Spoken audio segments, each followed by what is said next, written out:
Bonjour et bienvenue. Je suis ravie d'être avec vous aujourd'hui et je vous remercie beaucoup pour votre participation.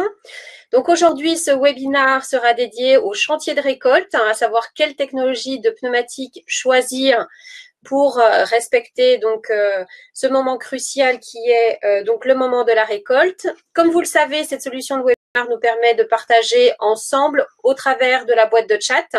Vous l'avez sur votre droite, donc n'hésitez pas à, à interagir et également je vous souhaite bonjour. Donc pour cette session de webinaire, je serai accompagnée de Stéphane Deneyer. Moi personnellement, vous me connaissez déjà, Myriam Campello, en charge du marché agricole pour Bridgestone pour la France et le Benelux, et je m'occupe également du développement du digital au niveau européen. Stéphane, merci beaucoup d'être avec nous. Je te laisse te présenter. Merci Myriam. Bonjour à tout le monde. Je m'appelle Stéphane Deneyer. Je suis responsable des formations au niveau européen pour les produits agricoles et je suis aussi en charge des nouveaux lancements produits. Voilà. Et très heureux d'être ici avec vous. Parfait. Donc, nous allons commencer. Je vais me mettre en plein écran. On reviendra un petit peu plus tard en nous montrant. Donc, une entrée en matière avant de rentrer dans le vif du sujet du pneumatique avec donc une petite information, introduction sur la circulation sur la parcelle et le travail du sol. Il y a eu une étude menée par le projet Interreg Pro en Sol en 2011 qui a montré que l'impact des engins sur la parcelle était très important, de 70 à 100%, comme vous le voyez dans les chiffres à l'écran, selon leur étude, avec un effet cumulatif. C'est-à-dire que le premier passage joue entre 50 et 85% de la compression du sol et chaque passage supplémentaire sur la même zone apporte 5 à 10% de tassement supplémentaire à chaque passage. Donc bien évidemment, ça dépend de l'engin, ça dépend du contexte et ça dépend bien évidemment du sol. Donc ce n'est qu'à titre indicatif. Mais par contre, une chose est sûre, c'est que les chantiers de récolte sont le moment où on mobilise le maximum de véhicules sur une période courte et des machines lourdes. Alors, ce qui est intéressant aussi, c'est que cette étude met en avant non seulement le fait que le tassement par l'engin lui-même agit sur le sol, mais qu'il y a également 4 facteurs qui sont des facteurs, on va dire, qui augmentent le phénomène de tension, de tassement. Donc, le premier des facteurs, c'est le fait que les véhicules avancent à vitesse lente. Et donc, le fait d'avancer à vitesse plus lente dans la parcelle augmente l'effet du tassement. Le deuxième point, c'est concernant les accélérations et les décélérations sur la parcelle qui créent des pics de pression au sol.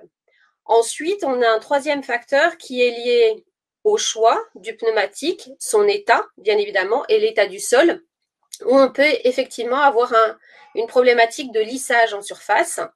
Et le dernier aspect qui augmente le phénomène de tassement, qui se cumule à la machine elle-même, c'est les vibrations qui, là aussi, accentuent le tassement lui-même. Donc, il faut savoir que lorsqu'on parle de tassement, il y a la combinaison de deux phénomènes différents. Le tassement lié au contact au sol, et ce tassement-là va surtout agir au niveau de la couche arable. Et ensuite, le tassement qui est lié à la charge à l'essieu, et là, on est plutôt donc sur un tassement plus profond qui peut aller jusqu'au sous-sol. Et c'est vrai que lorsqu'on transpose à une moissonneuse-batteuse, on va voir ensemble que ça représente des poids très conséquents. Si vous regardez le graphique qui est en haut à droite, qui fait partie de l'étude dont j'ai parlé au début, ils ont comparé une parcelle entre 1988 et 2002 avec donc l'analyse de la densité du sol au niveau des trois couches, couche arable, semelle et sous-sol. Et ils se sont aperçus qu'il y avait une augmentation de la densité, donc une augmentation du tassement et qui était accentuée au niveau de la semelle et du sous-sol. Donc l'effet réel se fait aussi en profondeur. Si on regarde l'exemple qui est fourni par cette étude, on voit que plus la charge est importante à l'essieu, plus profonde sera le tassement, sachant qu'on atteint, selon leur étude, 60 cm à 15 tonnes. Quand on transpose au niveau du moissonneuse-batteuse, où on peut aller jusqu'à 28 tonnes en charge cyclique sur l'essieu avant, on imagine largement l'impact qu'une telle machine peut avoir sur le sol au moment du chantier de récolte. Là également, un petit point, et après on va passer au cœur de notre sujet, sur la récupération du sol, parce que ça c'est aussi important. Et il y a eu une étude qui a été menée par l'INRA en 2008 et qui a montré que entre un sol non tassé et le sol tassé, et le temps qu'il est nécessaire à ce sol pour récupérer sa structure initiale, il peut se passer jusqu'à 24 mois, puisque là on le voit schématiquement, par la recolonisation, des vers de terre dans le sol. Alors Stéphane, là donc on a eu cette introduction sur la partie phénomène au sol. Maintenant, est-ce que tu peux faire l'entrée en matière concernant cette moissonneuse-batteuse? Essieux. Tout à fait, Myriam, tout à fait. Eh bien, à la différence du tracteur, l'essieu avant de la moissonneuse porte une charge très élevée, provenant du poids de la machine et principalement de la trémie à grains ainsi que de la plateforme de coupe. Tandis que l'essieu arrière sert principalement à la direction et prend sa part du poids de la trémie. J'essaye de bouger. Tu peux passer à un autre slide parce que je ne peux pas. Voilà, c'est fait. Il n'y a pas de souci, je gère. OK. Pardon, Myriam. Le poids ou la capacité de charge est crucial dans le domaine de la récolte. Cette machine est pleine de dispositifs de rotation et il n'y a qu'un espace minimal réservé aux pneus. Une moissonneuse-batteuse moyenne, sans barre de coupe et avec une trémie vide, a un poids total d'environ 20 tonnes. Et le poids est réparti parmi les essieux avant et arrière à 50-50%. C'est dans ces conditions que ce véhicule se déplace sur la route d'un champ à l'autre.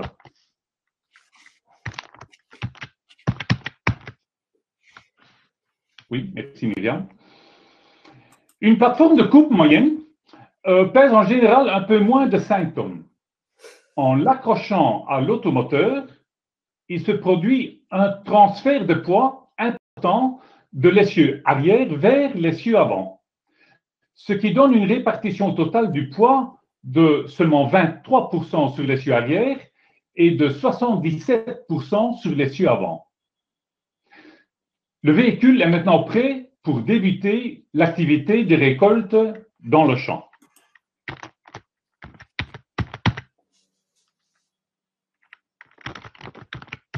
Nouveau slide, s'il te plaît, Myriam. Je ne sais pas pourquoi ça ne fonctionne pas chez moi. Sachez que la vis de déchargement et son mécanisme entraînent une charge supplémentaire de 300 kg sur le côté gauche de la moissonneuse-batteuse. Et il ne faut pas oublier qu'un réservoir de carburant plein peut facilement peser 600 à 700 kg.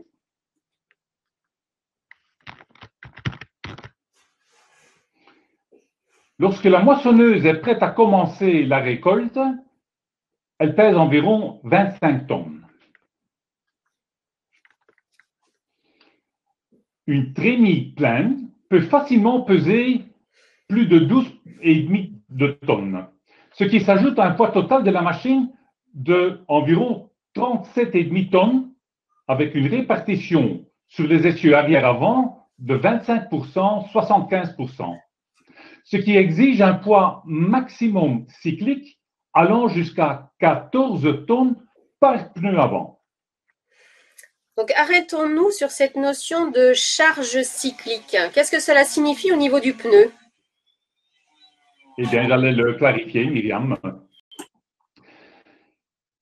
Clarifions en effet les conditions qui permettent à un pneu de bénéficier d'un bonus de charge. En effet, une moissonneuse-batteuse a des fluctuations de charge régulières dues à la trémie à grains qui se remplit et se vide à plusieurs reprises. La moissonneuse-batteuse travaille à couple minimal, à la différence des tracteurs qui fonctionnent principalement en couple élevé. Les pneus de moissonneuse-batteuse sont donc spécifiquement construits avec une carcasse solide et robuste qui peut supporter ces fluctuations et permettre un bonus de charge dans les 3 conditions de fonctionnement suivantes.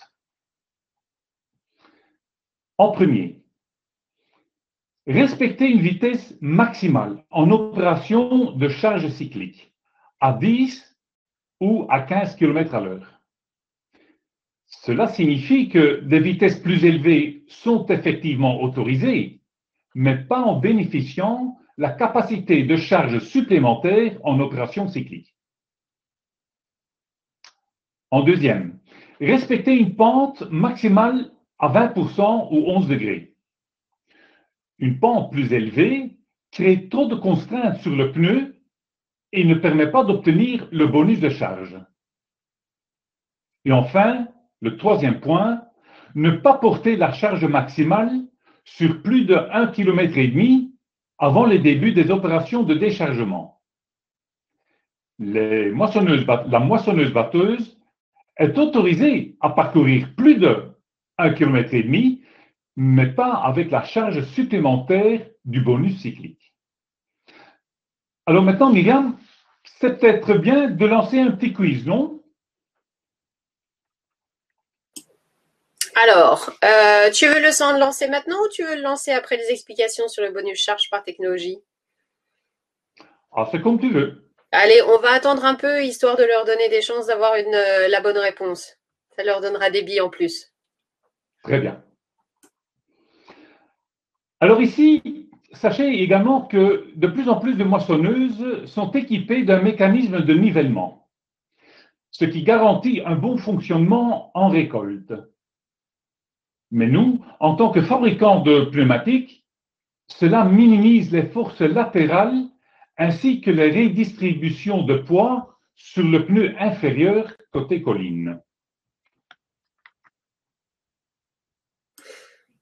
Alors, en effet, donc là, on a une bonne explication de la façon dont fonctionne la moissonneuse-batteuse.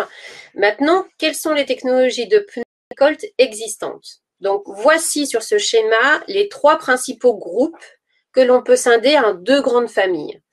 Les pneus de construction dites classiques ou standards, ou encore appelés conventionnels. Donc, chaque groupe correspond à une colonne. Sur l'axe de droite, vous voyez qu'ici, c'est la plage de pression de gonflage qui est propre à chaque technologie. Et sur l'autre axe, il s'agit du niveau de technologie du pneumatique lui-même. Donc, si l'on reprend, les 2 premières colonnes correspondent justement à ces constructions dites classiques, standards ou conventionnelles. Et la dernière est les constructions de pneumatiques dites IF-CFO. À cela s'ajoutent des normes technologiques CHO et CFO. Donc, vous avez les intitulés, les explications. CHO pour Cyclic Harvesting Operations et CFO pour Cyclic Field Operations. Au final, nous avons donc 3 groupes. Standard, standard CHO et IFVF-CFO. Vous pouvez aussi trouver des marquages en IF-CFO+, et VF-CFO+. Mais cela ne correspond pas à une norme ETRTO spécifique. C'est donc les technologies IF-VF combinées à la technologie CFO. Le graphe, donc, comme je vous le disais, représente la plage de pression disponible selon les technologies. La zone N, elle représente la plage de pression, on va dire toute marque, de pneus confondus. Et la partie en pointillé correspond à des plages de pression variables selon le profil et le manufacturier. Et ce, dû à la construction du pneumatique lui-même ou des composants employés dans la conception du pneu. Un pneu standard évoluera donc dans une plage pouvant aller de 0,6 bar à 4 bars maximum. Pour les pneus de technologie IF-CFO et VF-CFO, comme vous le voyez, la plage se réduit entre 1 bar et 2,4 bars. En général, avec certaines variations où on peut monter jusqu'à 2,8 bars maximum.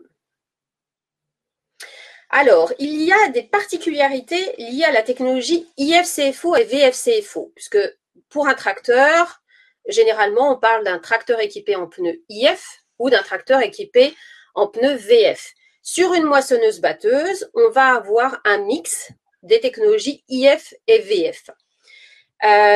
Et ces deux technologies sont mixées pour apporter un maximum de performance. On aura l'IF-CFO à l'avant et le VF-CFO à l'arrière. Et cela va permettre d'offrir les meilleures performances sur route et en champ en fonction des reports de charge sur chaque essieu dans les deux conditions que j'ai citées.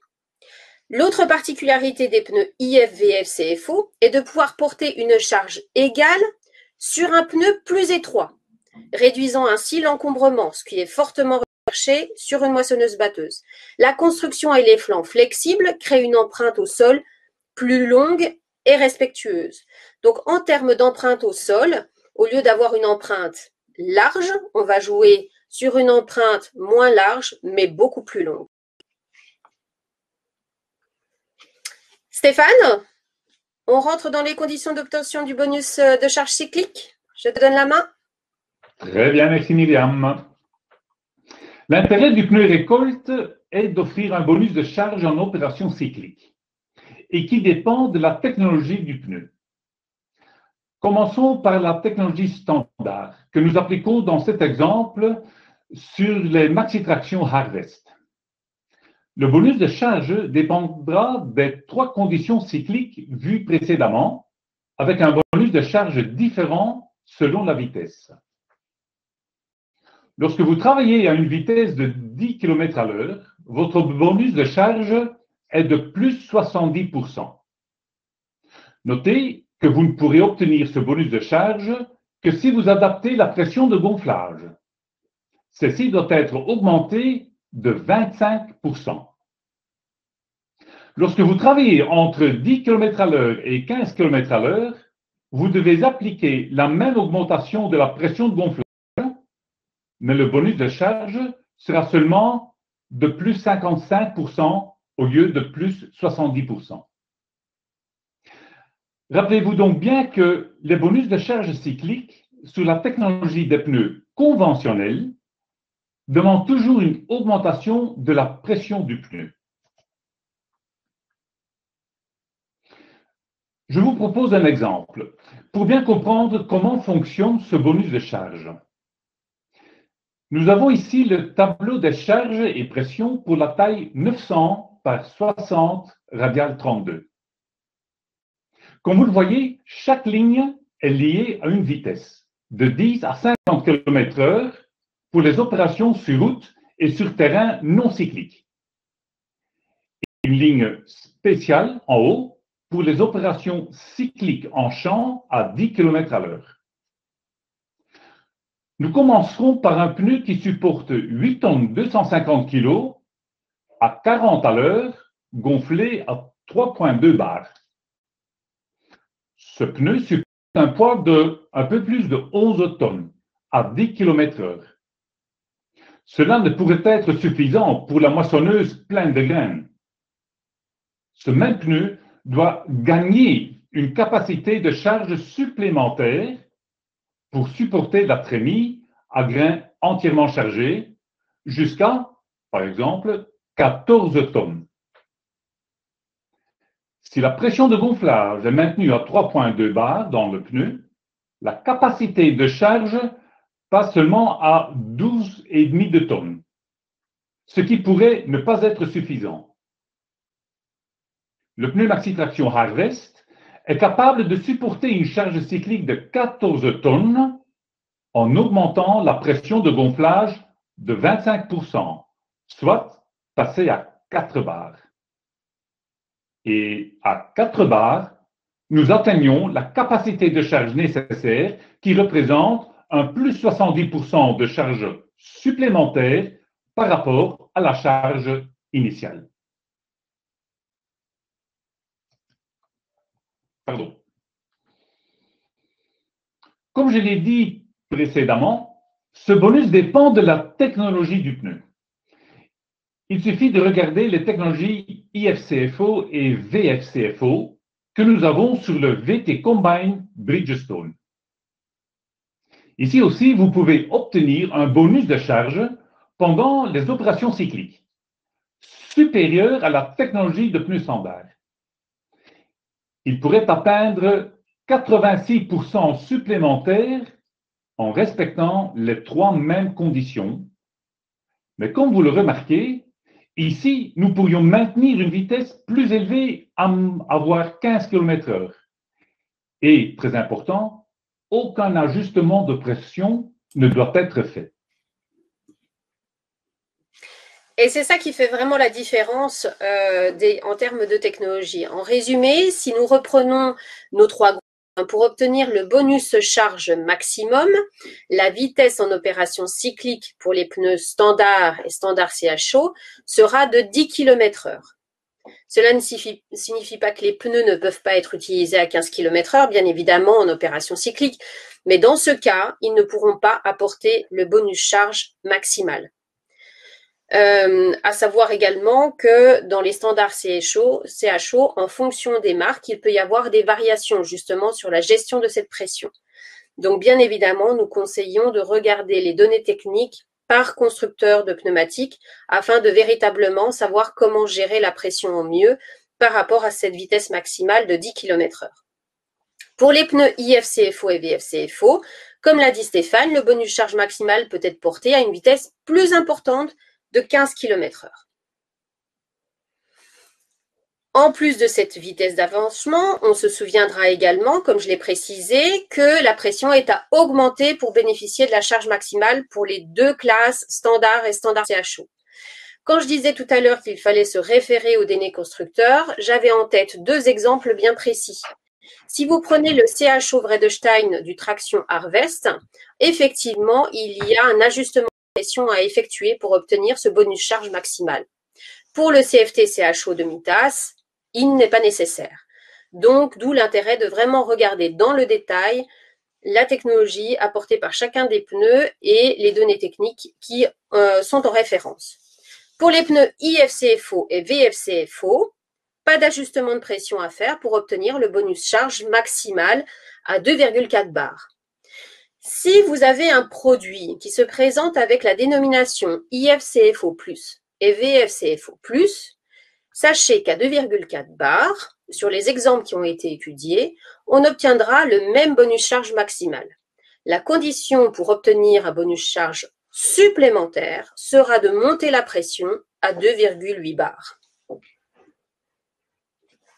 Donc, en résumé, en tenant compte des paramètres suivants, la technologie des pneus, la pression à appliquer pour obtenir le bonus charge maximal, la vitesse d'avancement en opération cyclique, on peut considérer que l'exploitant à la recherche de la charge maximale va pouvoir obtenir d'excellents résultats avec des pneus standards ou dits conventionnels. Par contre, s'il recherche la préservation de son sol ou à optimiser son coût horaire, il se dirigera davantage vers les technologies IFCFO, VFCFO, qui sont plus adaptées et ne nécessitent pas d'adaptation de la pression. Merci Myriam. Je voudrais vous présenter ici un exemple chiffré pour illustrer les explications précédentes en comparant le Maxi Traction Harvest en technologie standard et le VT Combine en technologie IFCFO et VFCFO.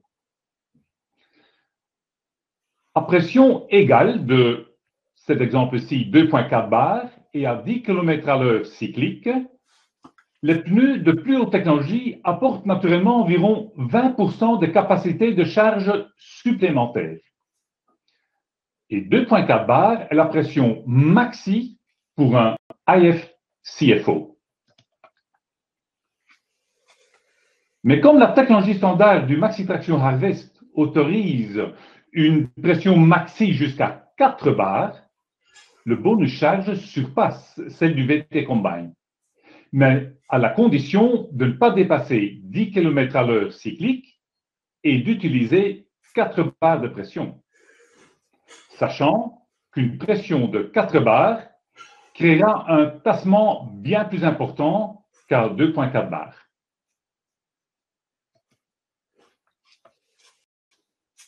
Ce graphe illustre ces chiffres en prenant l'exemple du 865 R32. Pour les deux profils ayant le même indice de charge, 178 à 8. Les barres indiquent la charge maximale autorisée du Maxi Traction Harvest à différentes pressions. La ligne rouge montre la charge maximale autorisée du VT Combine. À gauche, les deux vitesses en opération cyclique, 10 km/h et 15 km/h. Puis les vitesses non cycliques pour le transport à vide et sur route. Sur la route, la différence est minime. Mais dans le champ, à 10 km/h, vous voyez que le pneu Maxi Traction Harvest peut en effet supporter les mêmes charges que le VT Combine, voire plus, mais à une pression bien plus élevée. À 15 km/h, il n'y a plus de bonus charge possible à 4 barres. Donc, le VT Combine a une meilleure capacité de charge. Alors, je propose, Stéphane, qu'on lance le quiz. On va vous laisser. Très bonne idée, Myriam. On va vous laisser, allez, 45 secondes pour répondre à ce quiz. On vous met dans un contexte avec la question suivante qui va apparaître sous l'écran. Donc, la question est, sous quelles conditions pouvons-nous obtenir le bonus cyclique pour un pneu standard, le Max Traction Harvest? Je vous ai donné un petit indice. Vous avez 4 possibilités, donc différentes propositions en termes de degré de pente, de vitesse, de distance maximum et de pression de gonflage. Ah, nous avons déjà un sans faute.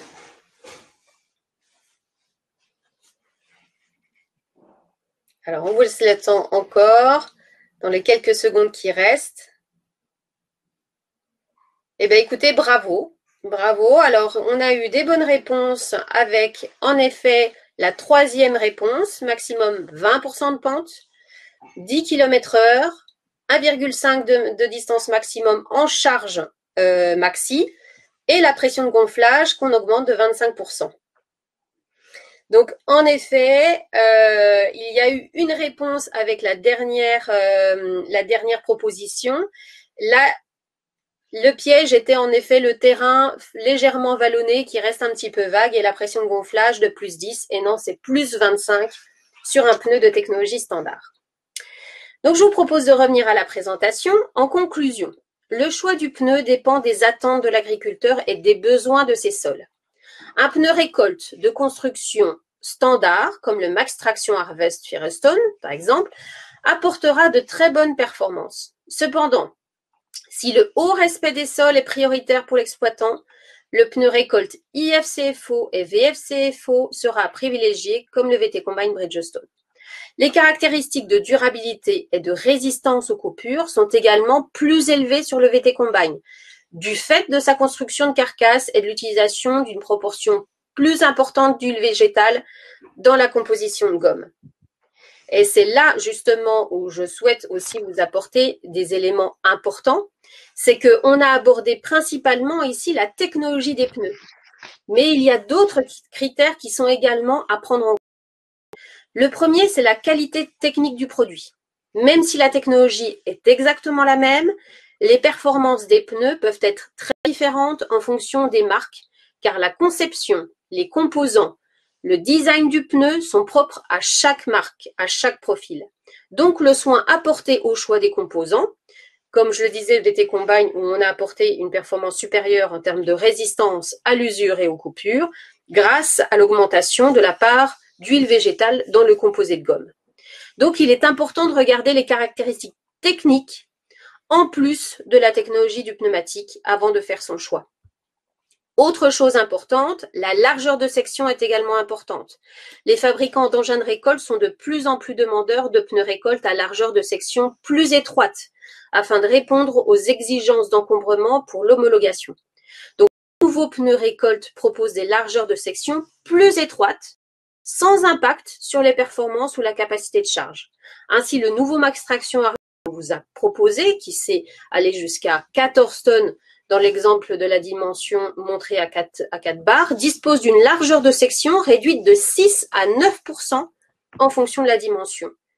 Donc ça aussi, ça fait référence à tous les développements et la recherche qui est faite sur les pneumatiques pour préserver les performances tout en apportant une solution à la demande des fabricants de moissonneuses-batteuses. Et bien évidemment, les solutions qui accompagnent nos pneus, puisque les manufacturiers apportent une solution et non seulement un pneu. C'est pourquoi ils proposent tous des facilités de paiement aux agriculteurs. Vous connaissez tous Agilor. Et ils proposent aussi des garanties. Et là, en l'occurrence, on peut prendre comme exemple la garantie 10 ans Firestone et Bridgestone qui permet une couverture complète et de longue durée sur tous les défauts de fabrication et de matériaux. C'est une garantie très intéressante et surtout sur le pneu récolte qui a un niveau d'usure qui est très limité car elle va jusqu'au remplacement par un produit neuf jusqu'à 10 ans. En fonction de l'âge du pneu, bien évidemment, et de la hauteur de barrette restante. Donc, c'est un gage de confiance que l'on donne dans le produit, dans la qualité des pneumatiques et que nous proposons, bien évidemment, aux exploitants. Donc, nous arrivons au terme de notre présentation. J'espère que vous y avez trouvé des informations intéressantes. Je vous propose avec Stéphane de passer maintenant à la partie échange avec vous. Donc, si vous avez des questions, n'hésitez pas à les mettre dans la boîte de chat afin qu'on puisse vous répondre. En attendant que les questions arrivent, je tenais donc à vous confirmer que vous allez bien recevoir après ce webinaire le replay que vous pourrez consulter à tout moment au travers du lien que vous allez recevoir par email. Et en complément, vous recevrez de la part de notre agence de presse le contenu de la présentation, donc toutes les slides telles que vous les avez vues, afin que vous puissiez y puiser les informations dont vous avez besoin. Alors, à ce stade, pas de questions. C'est qu'apparemment, Stéphane, on a été très performant. Très bien. Mais on est toujours heureux de pouvoir répondre aux questions s'il y en a.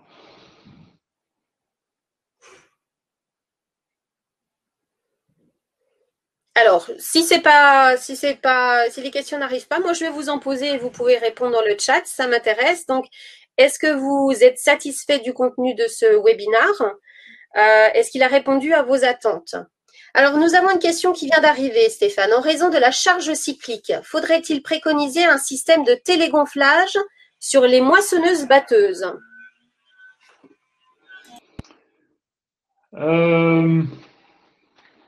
Comment y répondre? Comment y bien répondre?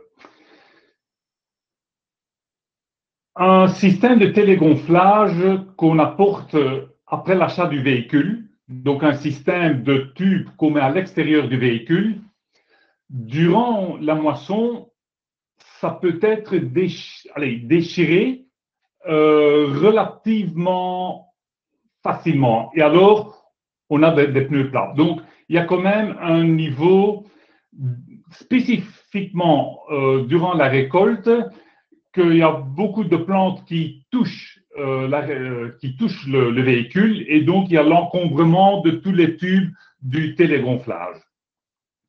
D'autre part, est-ce que c'est vraiment nécessaire? Je ne crois pas parce que durant la récolte, il n'y a pas grand-chose qui change par rapport de la récolte. On pourrait dire qu'au début dans le début d'un cycle cyclique, donc quand la trémie est à vide, on pourrait encore baisser la pression encore plus fortement. Et une fois que la trémie se remplit, d'augmenter la pression. Théoriquement, tout à fait, c'est possible. Est-ce qu'on va y gagner beaucoup? Probablement pas. Probablement pas. Donc, est-ce qu'il faudrait préconiser un système? Je ne crois pas que ça va apporter beaucoup. Une autre technologie comme le IFCFO ou voire le VFCFO est de réduire la pression toujours de réduire la pression en champ, ça a une valeur ajoutée. Un système de télégonflage, pour des tracteurs, oui, pour des moissonneuses, je crois qu'il n'y a pas beaucoup de valeur ajoutée. C'est mon idée personnelle. Alors Stéphane, je compléterai aussi parce que bon, il y a des avancées aussi. Donc Aurélien a eu un problème de connexion qui a figé son image, donc il n'a pas entendu toute la réponse. Mais si je synthétise bien, Stéphane, c'est que le système classique du télégonflage qui amène donc l'air dans le pneumatique au travers d'un système extérieur de tige est quand même un système peu adapté au chantier de récolte puisqu'il y a trop de risques en fait d'impact sur le système d'apport de l'air. Je sais qu'il y a des fabricants de jantes qui travaillent sur des systèmes intégrés, c'est-à-dire où le réservoir d'air est dans la jante elle-même pour pouvoir apporter un boost de pression. On sait qu'il y a plusieurs équipementiers qui travaillent là-dessus. C'est en cours d'élaboration. Il y a des tests aussi en cours. Peut-être que ce sera l'avenir dans le futur sur ce type de machine. Mais c'est vrai que le système classique est assez peu adapté. Oui. En plus, je vois, Myriam, qu'Aurélien a eu un problème de connexion. Oui. Donc, je ne crois pas qu'il faut préconiser un système de télégonflage parce qu'il y a toutes les plantes qui pourraient arracher ce système. Et en plus, on parle ici de grands pneus, de pneus à un grand volume d'air. Avant qu'on ait changé, adapté la pression, ça prend beaucoup de temps parce qu'on parle d'un grand volume d'air à changer. Et ça, ce n'est pas tellement facile à faire durant la récolte. Donc, préconiser un télégonflage, personnellement, je ne vois pas que ça apporte une grande valeur ajoutée. Pour ceux qui sont vraiment très stricts, ils pourraient le faire et avoir un gain de pression durant la récolte avec une traînée vide ou demi-vide. Ce temps-là, on pourrait en effet prendre une pression un peu inférieure. Mais je crois que la valeur ajoutée de tel type de système, quelque part, ne vaut pas la peine, je crois. Il vaut mieux prendre un pneu de haute, pneu type basse pression. On appelle ça un IFCFO, VFCFO de haute technologie. Mais c'est un pneu qui supporte grand charge, mais à une pression basse faible. Et très important, utiliser cette charge faible. Beaucoup d'utilisateurs achètent un pneu haut niveau, mais n'adaptent pas la pression. Il faut réduire cette pression, certainement durant la moisson. Mais donc un système de télégonflage, en ce qui me concerne, je ne le préconiserai pas. Oui, je pense que l'investissement ça représente, sinon le retour sur investissement est plus intéressant avec des pneus de technologie supérieure où on se dédouane de thématiques d'ajustement pression au moment du chantier. D'autres questions? Non, pas d'autres questions. J'espère en tout cas qu'au travers de ce webinaire, on vous a apporté des réponses qui vous sont utiles concernant le pneumatique en chantier de récolte. Si une question vous vient un petit peu plus tard, n'hésitez surtout pas à revenir vers nous. Plaisir à vous répondre par email, par téléphone, ce sera avec grand plaisir. En tout cas, un grand merci à vous. Ça a été un plaisir de passer cette demi-heure ensemble.